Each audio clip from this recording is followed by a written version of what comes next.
participate. I like to say, no participation, no right to cry and moan and be mad. You must participate. That's like if you see your baby sister at the bus stop and somebody's harassing her, and you fold your hands around your chest and say, well, I don't really have anything to do with that. You don't love your baby sister. You've got to participate and come to her aid. And that's what we are called to do, participate. No participation, no right to speak. Okay. Advocate. We must be those who speak for those who either can't or won't speak for themselves. We must advocate. And I like to say agitate. You know that your clothes won't get clean in the washing machine if the agitator isn't doing its thing. And we must be the agitators in society. We must agitate and clean up this cesspool of corruption that we live in. We say demonstrate if need be, and I've got a little age on me, and I've walked a whole lot of miles, but you got to let your feet hit the street. We say legislate. Every decision that affects our lives is done through a legislative body, and it's either local, state, or federal. If you're a congressperson, if you're a U.S. senator, if you're a member of the House of Delegates, now I would ask who your delegate is or who your state senator is, but I've embarrassed so many people over time that I don't do that anymore.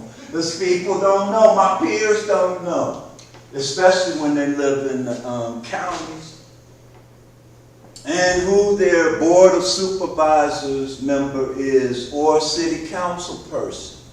If they don't know our cell phone numbers on speed dial, we're not doing our job.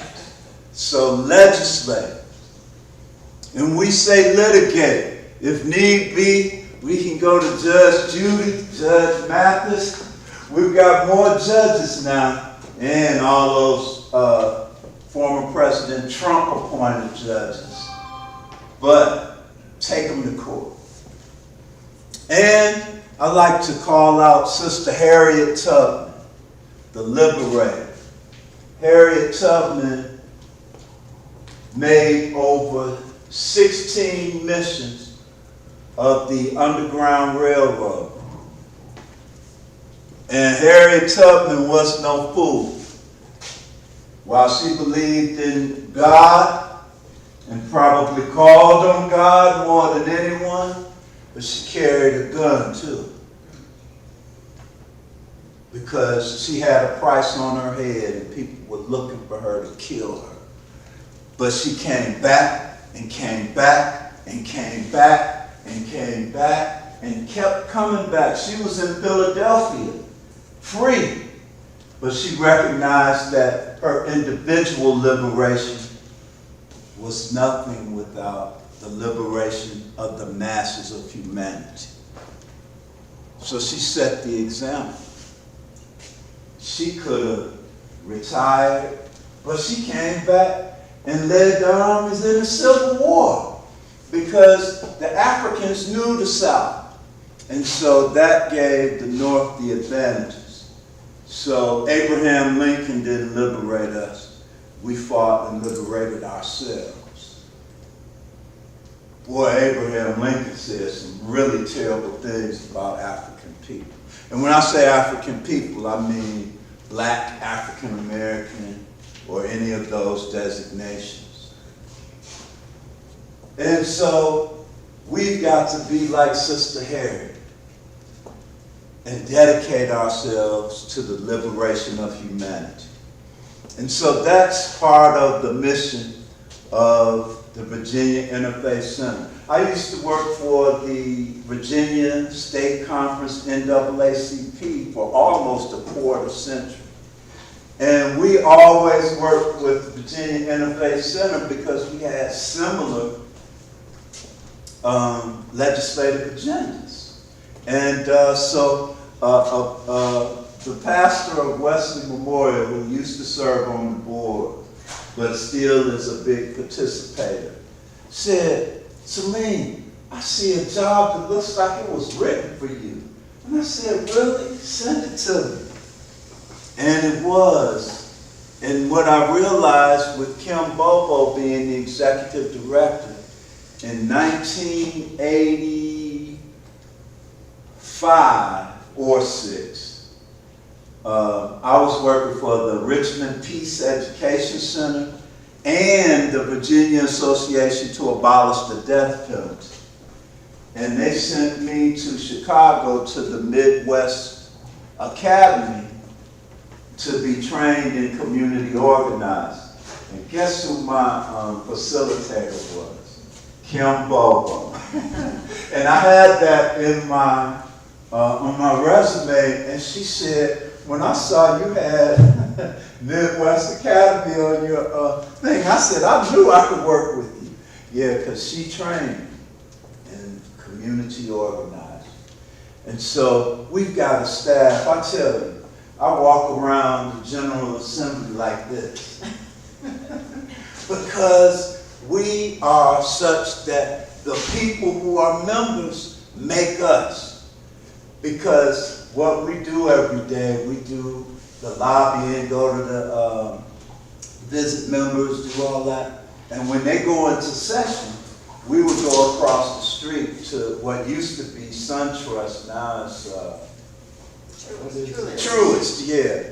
And they have the best cafeteria.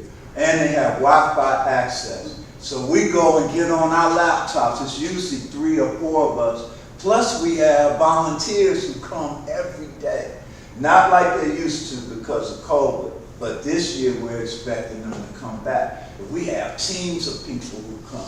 And so we're in person, but we come and get on those laptops and send out alertograms, which you're going to be getting from me when you sign up on that sign-up sheet, and us during the session, and our people respond. You should see some of these persons when they come in this. Yes, I've been getting emails and calls from my constituents because that's one thing they respect. Money and constituents. And they respond to that.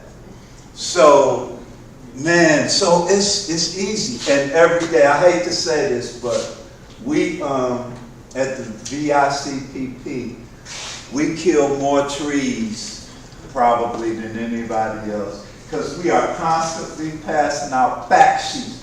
We have new fact sheets on a daily basis. And one of my most important bills was Senate Bill 108, which was to reduce the excessive use of solitary confinement. And so you can imagine the pushback we got on that, because the Department of Corrections takes a position that there is no solitary confinement in Virginia. They changed the name, but didn't change the game or the practice. They now have the nerve, the unmitigated gall, to call it restorative housing. Yeah, restorative housing. They call it restorative housing, isolation, segregation, and all these names, but the practice is still the same. People are spending inordinate amounts of time away from human contact. So, in this fact sheet, it says the problem that according to the Virginia Department of Corrections, more than 7,000 people incarcerated in Virginia prisons were placed in solitary confinement units, now known also as restrictive housing. At some point between July 1st, 2018 and June 30th, 2019, That number does not include people placed in solitary confinement conditions through other types of housing units in Virginia. What is solitary confinement? That's the isolation of a person in a jail or prison cell for all or nearly all day with little environmental stimulation or opportunity for human interaction. We've had people tell us that they have gotten so lonely that they look under the openings in the cell doors just to see people's feet. And it really is, that's a traumatic experience. And most of the people who end up in those conditions already have some kind of trauma or mental health issues in the beginning. We have some prisons like Red Onion and Wallens Ridge that were made for solitary confinement. We've had, it's just terrible. It's just terrible. You talk about something that will make you not want to go to jail or prison, and they do these, they have solitary confinement in jails as well. The solution, solitary confinement should be prohibited except in rare circumstances, such as when a prisoner poses a real and imminent threat of physical harm, and only for as little time as necessary to get this resolved. So we had this bill. We knew we were in trouble from the beginning. But some of the, okay, so our bill goes to the Public Safety Committee. And from there, the Public Safety Subcommittee number 2 that deals with criminal justice bills. So the committee, subcommittee, was 5 Republicans and 3 Democrats. And so we knew we had our work cut out for us. But again, as Kim would tell you, we didn't have relationships with most of these Republicans who are now in power, because for 2 sessions in a row, the Democrats were the majority, and they were offering some very progressive criminal justice reform bills. And under their leadership, we were able to end the death penalty in Virginia, which Virginia was the first southern state to do so. Now, that was a 30, 40, 50, 60, 70 year project, but finally it got done. It reminds me of, what was the bill where we were trying to get 400,000 people,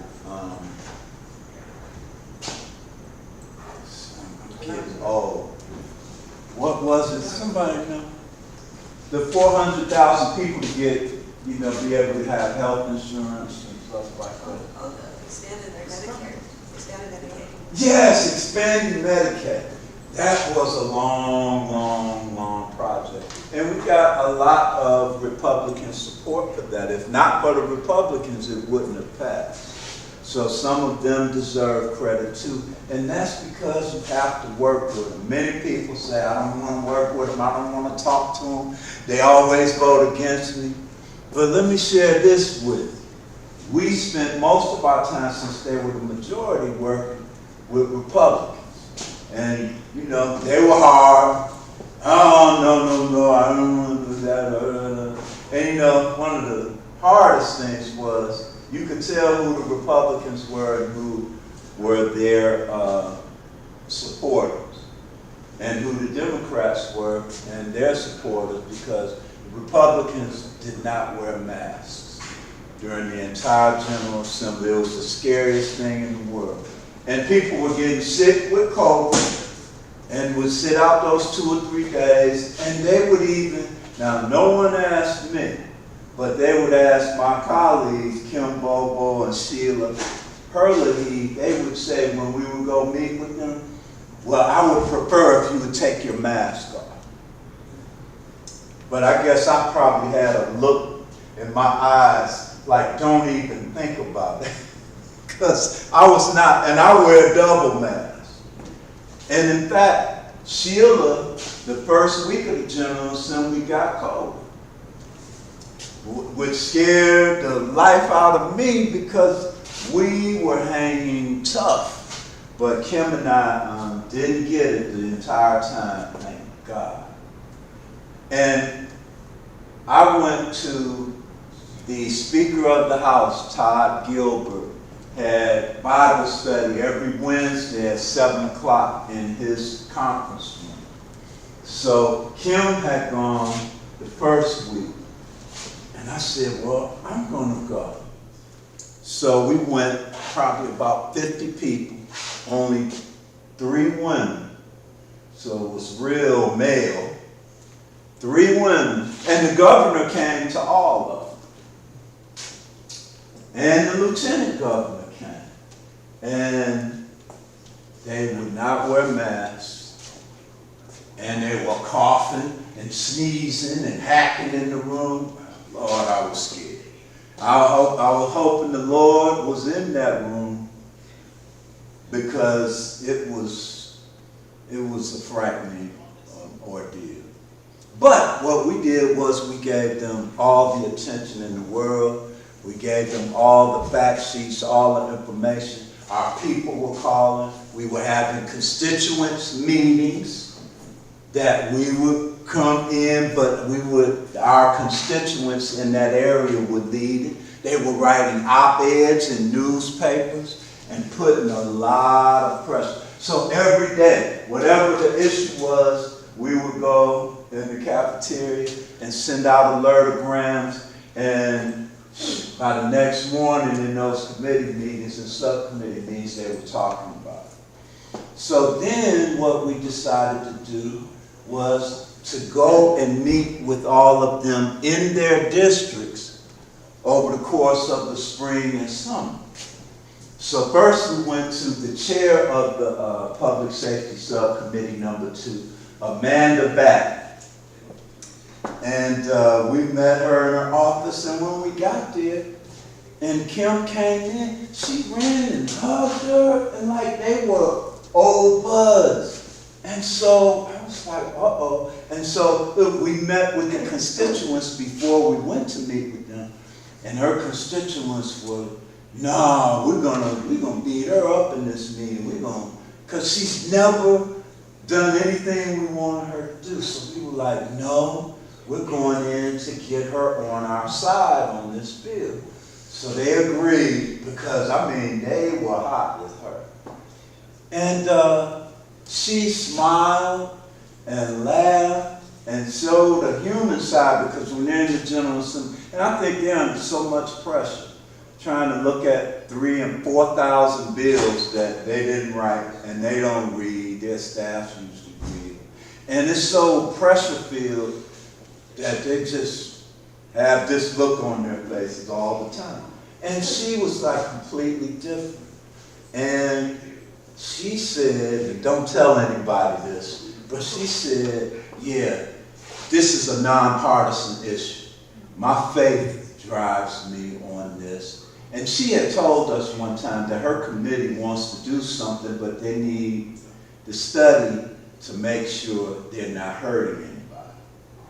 And she said, we're not fans of DOC because they lie and they misled us on so many things. So we were like, really? So we had such a great meeting and took pictures and all. So when we got out outside of her office, her constituents, who were the James River chapter of VICPP, they were like, we've never seen her like this. We've never seen her. So we said, we may be on to something. So next was Delegate Glenn Davis out of Virginia Beach, who's the chair of the Education Committee in the House. And we went in, and Glenn Davis would always be, his ties would be tight. He would be so uptight, tight guy. He had his sport jacket open. He didn't have a tie on. He had a little pocket square, looking cool. He's a tech guy. His business is tech. And he was just as, and I did have some constituents, one that grew up with him, one that was lived around the corner from him, and another one, and he was so glad to see them. And they were old NAACP friends of mine, because we got to do some work in Virginia Beach, because we didn't have that many constituent members. And, you know, he volunteered to patron the bill in the House of Delegates, and that's almost a guarantee that it'll pass out of that subcommittee. And not only did he do that, but he said, as we were saying, and the United Nations says anything over 14 days is torture. And so he said it should be 7, and he's going to have 7 in his bill. Now, it might get negotiated to 14, because that's what's passed in all the other states. But, and we were just like, really? And we had such a great meeting, completely different and friendly and laughing. So then we were going to meet Delegate Michael Weber, who is the Republican whip in the House. And he used to always be, I would ask everybody, what's he mad about? He's like, his family are the largest land owners in Fauquier County.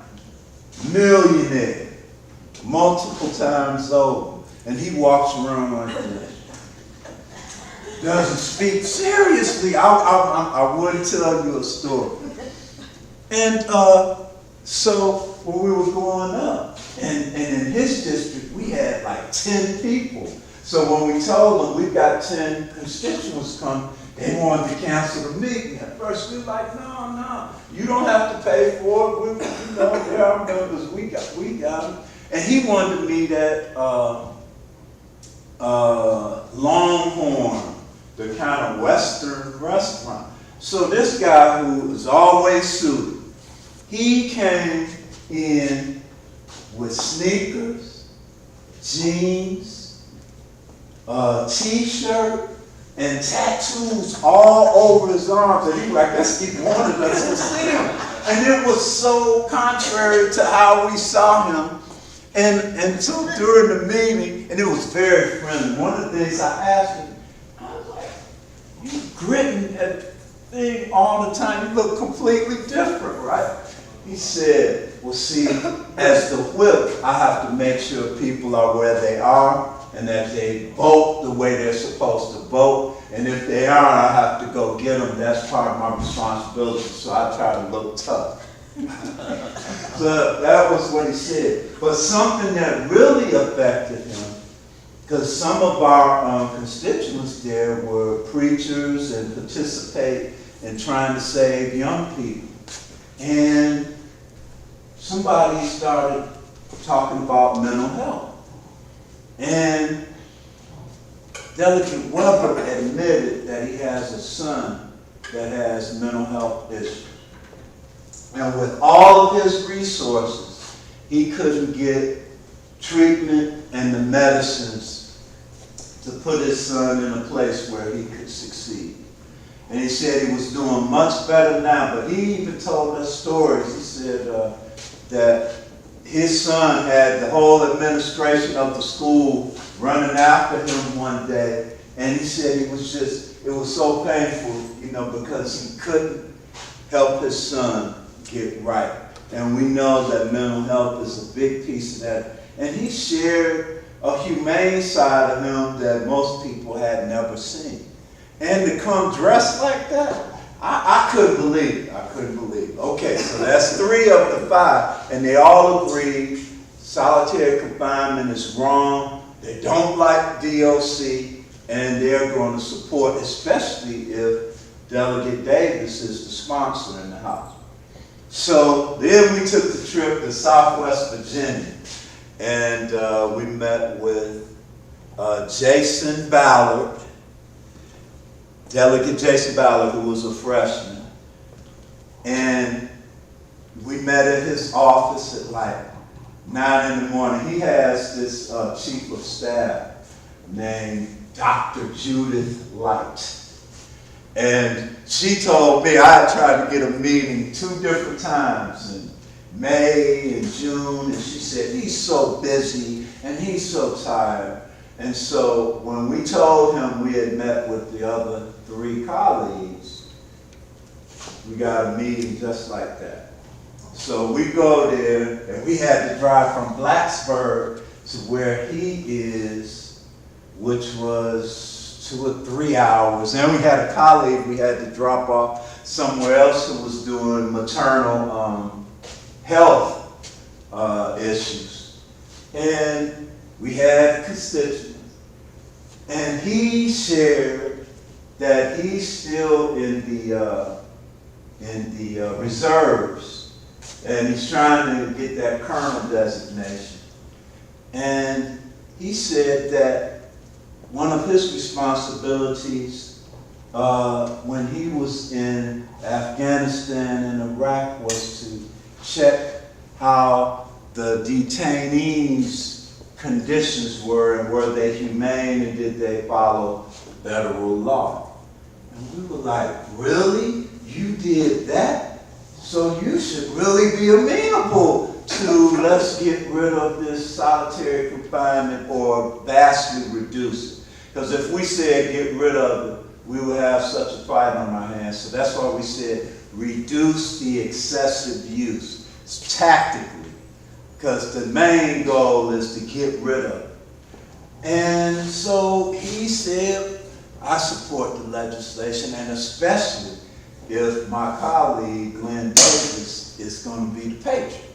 So then, Ren Williams, and I mean, these were some, because one lived in, is in Stewart. I had never heard of Stewart, but was in Stewart, and Ren was in, I can't even, it almost came to me. But they are way, way out there. We were in the mountains. It was so beautiful, though, because, you got the clouds are down almost on top of you because you're in the mountains, and they have some poverty issues. And Ren Williams, he was a freshman delegate, too, and usually does, and let me check my time, because I'm going on and on. Okay, I'm all right. And Ren Williams was in agreement with us. It's torture. We're going to support it, especially if that. So we got 5 committed Republican voters, including the chair, and they all told us if it gets out of our committee, it's going to get out of the full committee because they're going to take our recommendation and it'll get off the floor. Now, what the governor will do, we don't know, because there were lots of bills that had bipartisan, unanimous support, and he didn't like it. He, in fact, some Republicans, and this is the thing, this thing called partisan discipline. If you don't hold the line and vote as you're told, they'll punish you and take your committee seats away, and if you're the chair. And some of them got all of their bills killed because, they fell on the wrong side of either the Speaker of the House or the governor. And so even if we can get it past that, and let some of you might have a connection, as we haven't been able to get to Governor Youngkin, our communications director we were at a bill signing, and her name is Aisha Jelani Taylor, and she's a small sister, Muslim sister, Pakistani sister. And she said, you know, I'm the only person in this room with the hijab on, the headdress. He's going to talk to me. And I said, okay, I'll hold your purse, I'll hold your stuff. And she went following him. I have pictures in my phone. And she's a petite sister. Youngkin is about 6'6". And I have pictures, and she stopped him, and he gave her time, and she talked his head off, got his chief of staff stuff. And I have pictures, and we were laughing about this yesterday. I said, you look like you're going to have a permanent crook in your neck. Looking up to him, but she got to him to talk to him. Another person we need to help with is the Secretary of Public Safety and Homeland Security, Bob Mosher, who's from Fauquier County. I think he might have been, this job was a little over his head. He was the sheriff of Fauquier. And you all know how small Fauquier is. We have email, call, and see, people know me for so long, so old, really, that's what it is, that I would walk up in the Secretary of Public Safety's office, and I met his executive assistant, I met everybody, and they promised to call us. If we've gotten a call from Secretary Mosher, then my name is still Edward Dwayne Hudson, which was my birth name. And one time, we even hand wrote him a letter and snail mailed it. We met with one of his deputies, and he knew nothing of Moses' philosophy, because we only wanted to know his philosophy so we could know if we had any allies or whatever. So we're still trying to get that meeting. If any of you can help us with him, I've never, in all of my years, there's never been a secretariat that didn't meet with the people.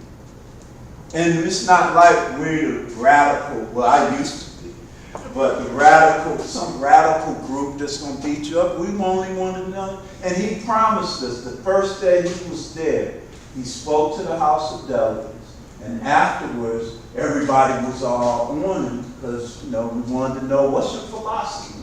And he told Kim and I, well, give me 2 weeks, about 2 weeks, let me get my feet in here and get settled, and I'll meet with you. And we haven't met with him yet. That was January of 2022. Because we'd like to know what he thinks about all of these things, and if he can help us. Because the other thing that we're working on, we started a campaign that the only private prison, Lawrenceville Correctional Center, we want it closed. The contract expires with the GEO Group, which is the second largest private management company and prison building company in the world, not just the United States. And they do a terrible job. They have over $41 million in fees and fines for not fulfilling the contract. The way they make money is they cut corners. They don't hire enough staff. In fact, Kim and I were in that SunTrust building doing our thing, and the man, this guy named Donald Baylor, he's the union representative for correctional officers. And he said, as we asked him, I knew he was a corrections officer for 27 years before he started doing that. And I said, man, what about Lawrenceville? And he said, y'all sit down. And he sat us down, drew us diagrams of these prisons and how dangerous they are because they're understaffed. And he said, they have a responsibility to give these men the nutrition they need. Sometimes they don't eat until 3 or 4 o'clock because the staffing is so short. Breakfast at 3 or 4 in the afternoon, or maybe not at all. And so that made us say, well, let's look into this. And overdosing, fentanyl, they're dying, and this isn't new. This has been since 2003. I just have a question about the bill on isolation. Oh, yes, yes, yes. Did it come out of your committee and what happened? Oh, yeah, let me tell you. No. And I'm sorry, because I was talking about that earlier. I'm on the SB 108 work study group. And ever since we started meeting, we were on our 4th meeting every 2 weeks. The Department of Corrections has been obstructionist. They've been delaying. They started asking for an expansion because the report is due December 1. That's what the legislature calls for. So did it get out of your subcommittee? Did they all vote for it? Let me finish telling you the story. One of the cruel things that they did, when you're going to, because this included the Department of Juvenile Justice as well. When you're dealing with juveniles, by law you have to have an internal review board to oversee the process to make sure no harm is done to vulnerable populations, which includes adult people under confinement. And then they were like agreeing, and look, we have a person on our team that's with the sentencing project here in DC. She had the expert in the field from Harvard University. They gave us an intern and an entire committee of scholars from around the country that do this in states all over the country. And they said they would do it for free for Virginia. So everybody was excited, legislators, everybody, we're going to get this guy free, because nobody could impeach his credentials. His credentials were so tight. And so at our last meeting at the end, they announced that we are not going to have an IRB. And that's illegal. People can lose their licenses if you don't have this oversight to ensure that no harm is done. And so we've got folks who can't afford to lose their law license, their doctorates, and all the things they're doing. So we had to pause our participation until that issue is addressed by DOC. And they're not going to do it because they don't want the report by December 1. Now, one of the good things is that the Republicans said, and Democrats, Patrick Hope, they told us, look, we don't need to study to get this legislation done. But we want the study to document, you know, because we were going, we were going in the prisons and interview, and they only wanted to let us, out of 7,000 people who were in solitary, they wanted us to interview 25 people. Now, the proportion should have been 306 people. And we had 40 people ready to go into prison, do these interviews, and do the survey. And they wanted to give us 25. In fact, we developed questions. DOC developed questions, and not only were, this was the Solitary Confinement Coalition of Virginia, and also those who have been incarcerated and been in solitary confinement were stakeholders as well. We came up with 30 questions. DOC rejected 29 of them. They came up with 25 questions, and we accepted all of theirs, trying to make sure we weren't obstructionists, because they can have theirs, and they liked open-ended questions and all of that. So the process was terrible, and I had to get on them a little bit. I told them, in over 30 years of doing things of this nature, I've never seen this kind of recalcitrance, obstructionist behavior, and failure to cooperate. And when we went and visited the legislators, we told them. And they came to the next meeting and said, we want this report. We want the IRB. And Department of Corrections, with no oversight. We had a bill to create an ombudsman to oversee the Department of Corrections. And Harold Clark said, I'll give up solitary confinement before I'll accept somebody to overlook what we do, because they operate in a vacuum. Department of the largest agency in state government, the largest part of the budget, and they just do what they want to do. And it's up to the people to bring them under our rule. And that's what we got to do. So who appoints whoever's the head of the Department of Corrections? The governor. And the governor reappointed Harold Clark. Harold Clark has been around. Let's see, we had Ron Angelone when he put rifles in the prisons. And then we had someone else, but he's been around probably close to 2 decades now. And people said he was worried whether Youngkin would reappoint him, but Youngkin put him right back in place. And then brings Bob Mosher in, who won't talk to anybody, because we even got legislators, state senators, and House of Delegates members to try to get us the meeting, and they're like, we haven't met with him either. He hasn't met with anybody, and I think he's scared. And his deputy said that they are so focused on reducing the violence, they're creating a violence task force. He asked us not to tell, but I'm telling. They're creating a violence task force, and that's important, but you're in charge of Homeland Security and public safety. You got to be responsible and talk to the people. So yes, it's up to the governor. And usually governors give them a free hand. Even Northam and his public safety person was Brian Moran from up here.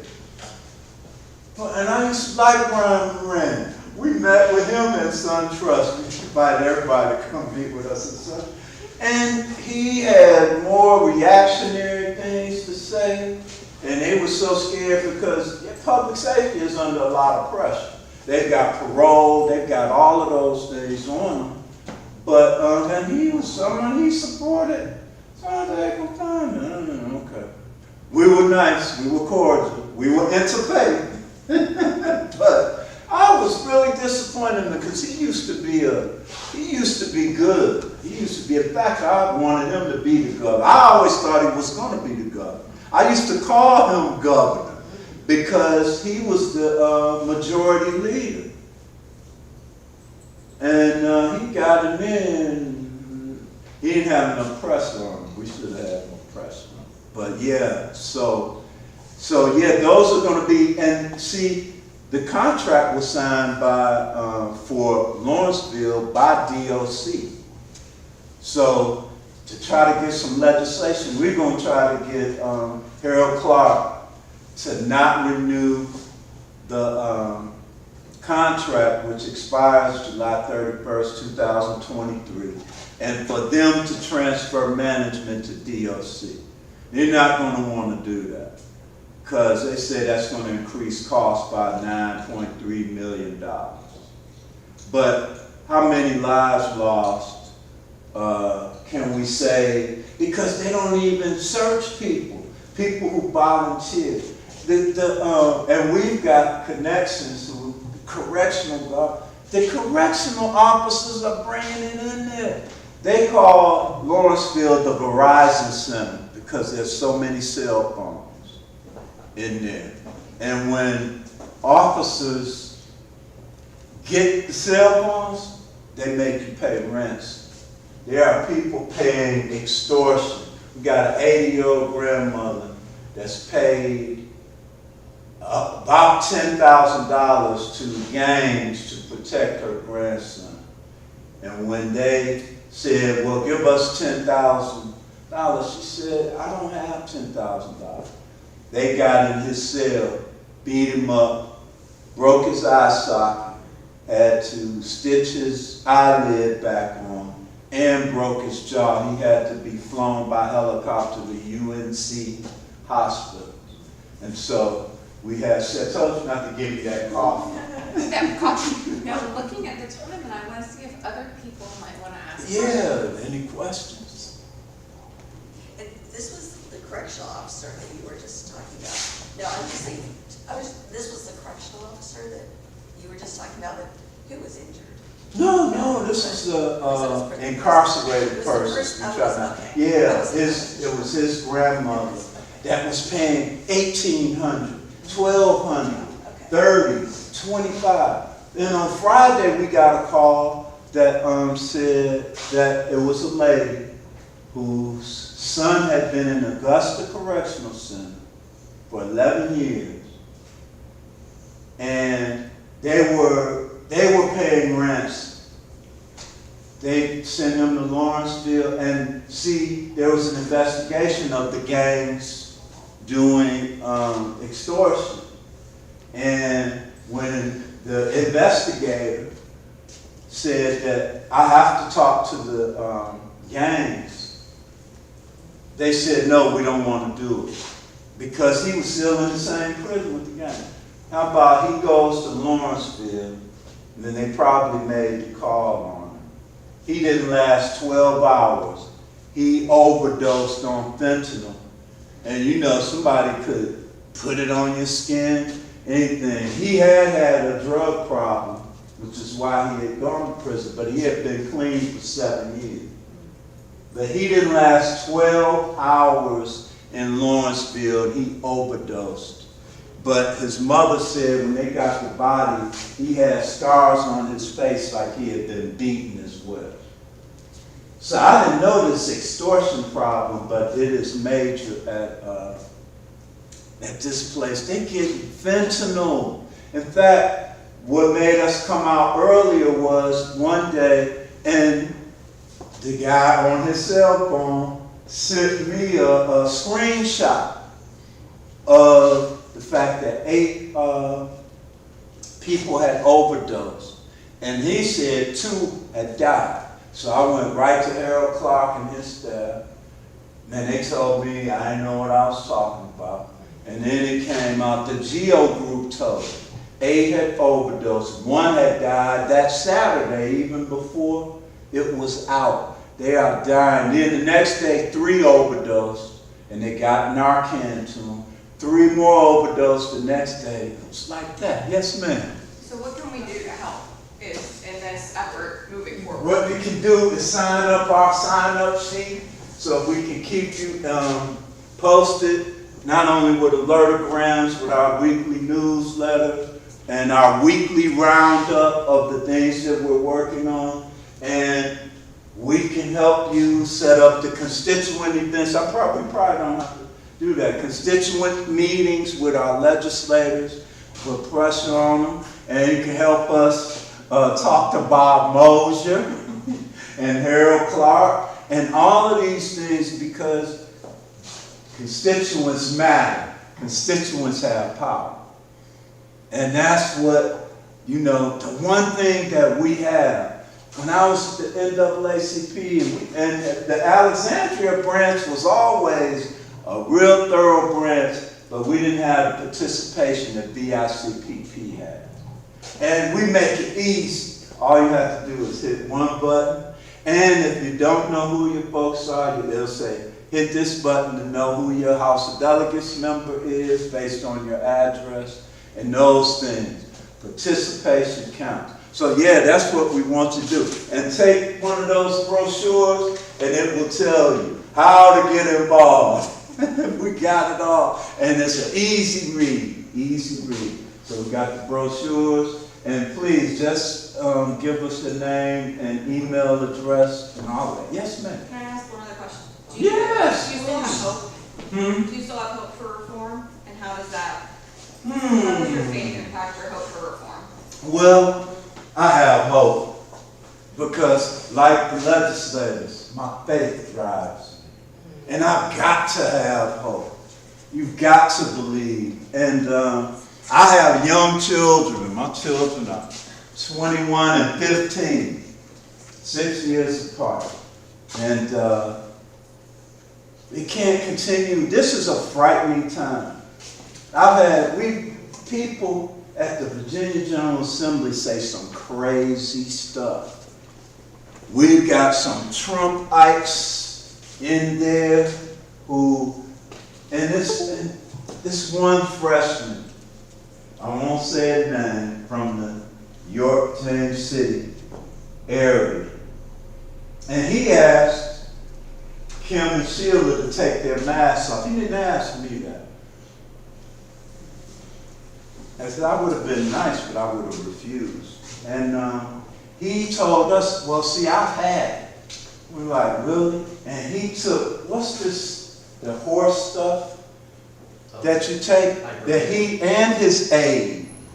And his aide was a young female, and she said she took it, and they started going ahead, said it worked. It was great.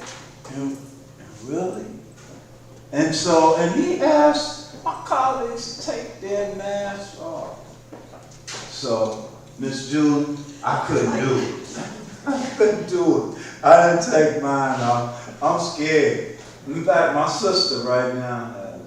My father and his twin brother are turning 92 on Friday.